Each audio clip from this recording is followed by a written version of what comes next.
सीतापुर नाम के गांव में गोपाल नाम का एक व्यक्ति रहता था। गोपाल सरकार से आने रेशन को गरीब लोगों तक पहुंचाने का काम करता था। उसका काम तो अच्छा है, लेकिन उसकी नीयत खराब है। वो सरकार द्वारा भेज जाने वाले सिर्फ आधे रेशन को देता था। ऐसे वो धनवान बन जाता है। ये क्या है गोपाल, तुम तो चावल दे रहे हो, उस चावल में चावल से ज्यादा तो कंकर ही है।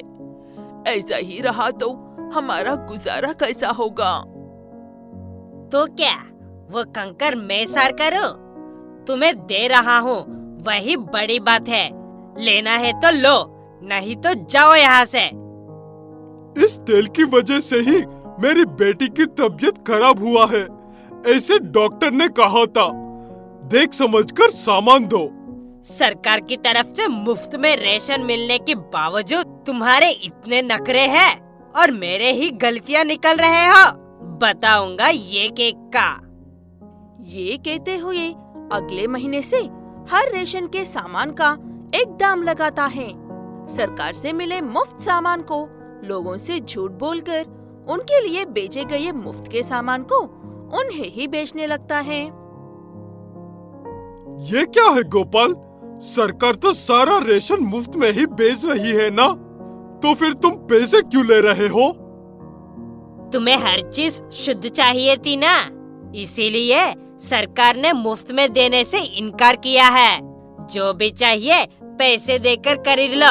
यहाँ पर बाहर की किराना दुकानों से कम दाम में ही मिलेगा सारा सामान। बाहर खरीदने की खासियत नहीं है, इसलिए सारे गांव वाले कम पैसों में उसी के से खरीदने लगते हैं। गोपाल हर रोज सुबह दुकान खोलने से पहले शुद्ध तेल में जानवरों की चर्बी मिलाना और चावल में कंकर मिलाने जैसे काम करके उस रेशन को एक चोर कंपनी का नाम देकर बेच रहा था। ऐसे एक दिन अपना काम खत्म करके घर आए गोपाल उसके घर के किचन में उसी का बनाया हुआ तेल का डब्बा नजर आता है। वो देखकर गोपाल घबराते हुए अपनी पत्नी से पूछता है, ये बहुत सस्ते में मिल गया है था, एक बार इस्तेमाल करके देखते हैं, ये सोचकर लेकर आई हूँ।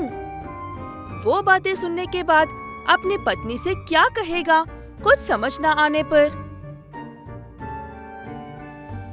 हम पैसे वाले हैं देवी, हमें ऐसे चीप सामान नहीं खरीदनी चाहिए।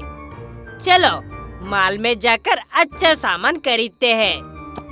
अपना गांव छोड़कर इतने दूर क्यों आए हो जी?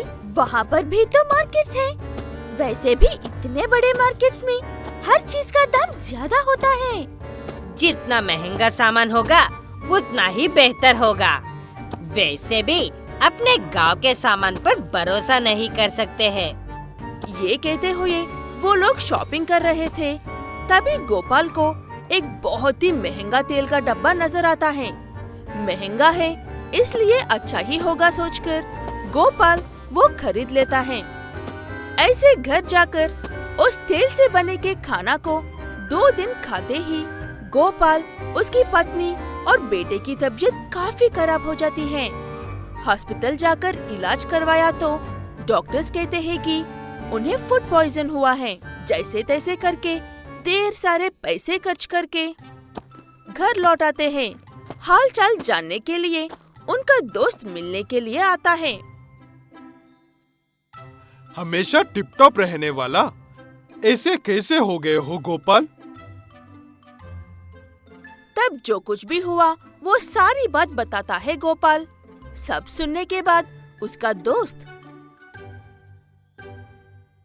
ये सब सुन रहा हूँ तो तुम कौन सा तेल इस्तेमाल करते हो? काफी महंगा तेल है रे, पड़ोसी गांव से लेकर आया था। ये कहकर उस तेल के डब्बे को अपने दोस्त को दिखाता है।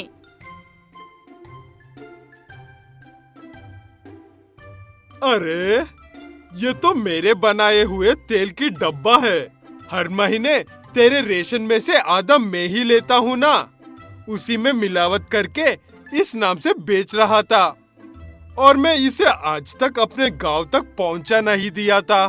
और तू खुद वहाँ जाकर इसे खरीद कर लाए हो। मैं भी ऐसा ही सामान बेचता हूँ, इसीलिए मेरे पास काफी पैसे हैं और उन पैसों से महंगे और शुद्ध सामान को खरीद सकता हूँ। ये सोचा था, लेकिन महंगी चीजों में भी मिलावट होती है और ऐसी चीजों से काफी नुकसान होती है। ये बात मुझे मेरी परिवार को मुसीबत में देखने के बाद पता चली है। मैंने बहुत गलत काम किया है। बात उसके और उसके परिवार के तबीयत तक पहुंचते ही गोपाल को ये बात समझ में आती है कि उसने कितनी बड़ी गलती की थी। उसके बाद से वो अपनी गलती पर शर्मिंदा होकर वो काम रोक देता है और अपने दोस्त से भी उस काम को रोकने के लिए कहता है। तब से बिना कोई मिलावट और धोखे के सबको शुद्ध सामान ही दे रहा था गोपाल और अपने परिवार के साथ अच्छे से और सुकून से रह रहा था। ऐसे हर किसी को शुद्ध सामान ही मिलना चाहिए, चाहे वो गरीब हो या अमीर। ये सोचकर गोपाल अपने दोस्त के साथ मिलकर एक कंपनी खोलता है जिसमें सब शुद्ध सामान ही बनता था और वो भी बहुत ही कम दाम में। मछलीपुर नाम के गांव में गंगोत्री नाम की एक महिला पंचर की दुकान चलाते हुए उसकी थोड़ी सी कमाई से अपनी जिंदगी गुजार रही थी। उसके पिता की तबीयत हमेशा खराब रहती थी, इसीलिए वो ही दुकान का सारा काम संभालती थी। मैं काम पर जाकर आती हूँ पिताजी, मेरे लौटने तक अपना ख्याल रखना। ठीक है बेटा, जल्दी लौटाना। ठीक है कहकर वहाँ से सीधे अपनी पंचर की दुकान पर चली जाती है गंगोत्री। आ गई हो गंगोत्री, मुझे तुम्हारा ही इंतजार था। अगर उस दिन तुम मेरी गाड़ी का टायर समय पर ठीक नहीं करती तो मैं बहुत बड़ा नुकसान हो जाता था उस दिन।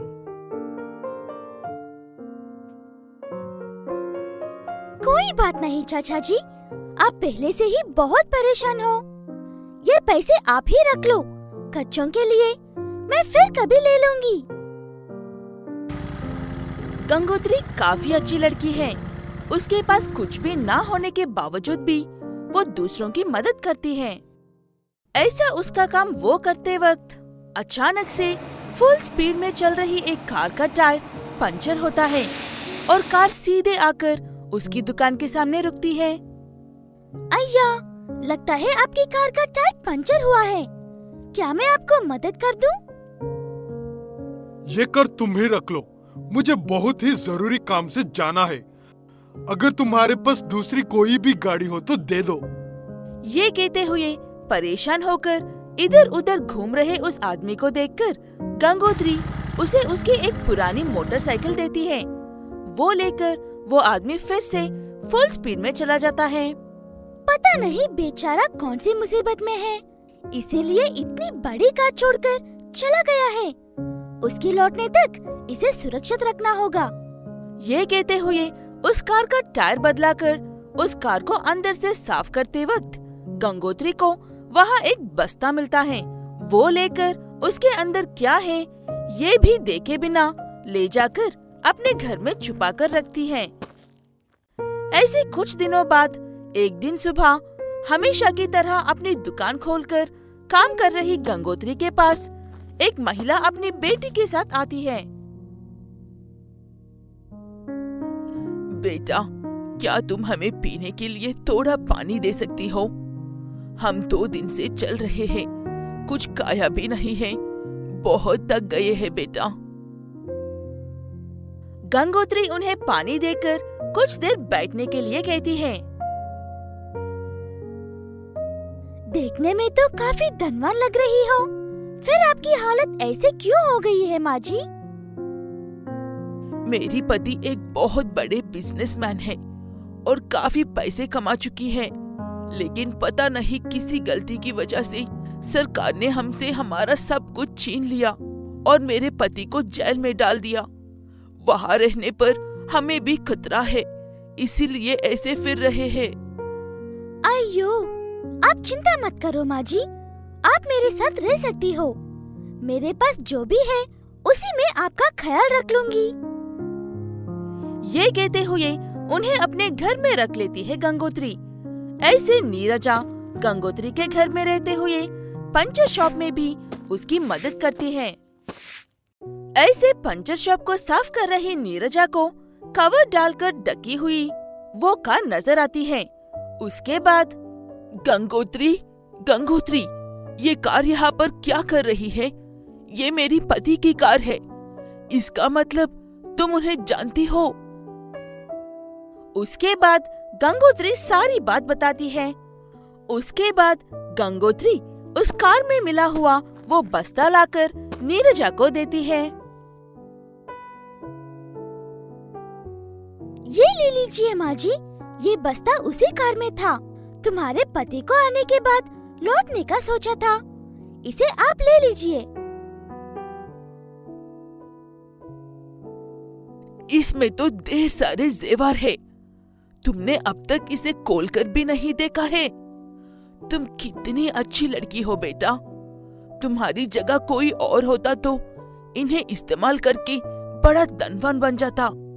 दूसरों के सामान को इस्तेमाल नहीं करना चाहिए, ये मुझे मेरे पिता हमेशा कहते रहते हैं। इसलिए मैंने किसी की भी चीजों को हाथ नहीं लगती हूँ। वो लोग ऐसे बात कर रहे थे, तभी गंगोत्री के पिता की तबीयत काफी खराब हो जाती है।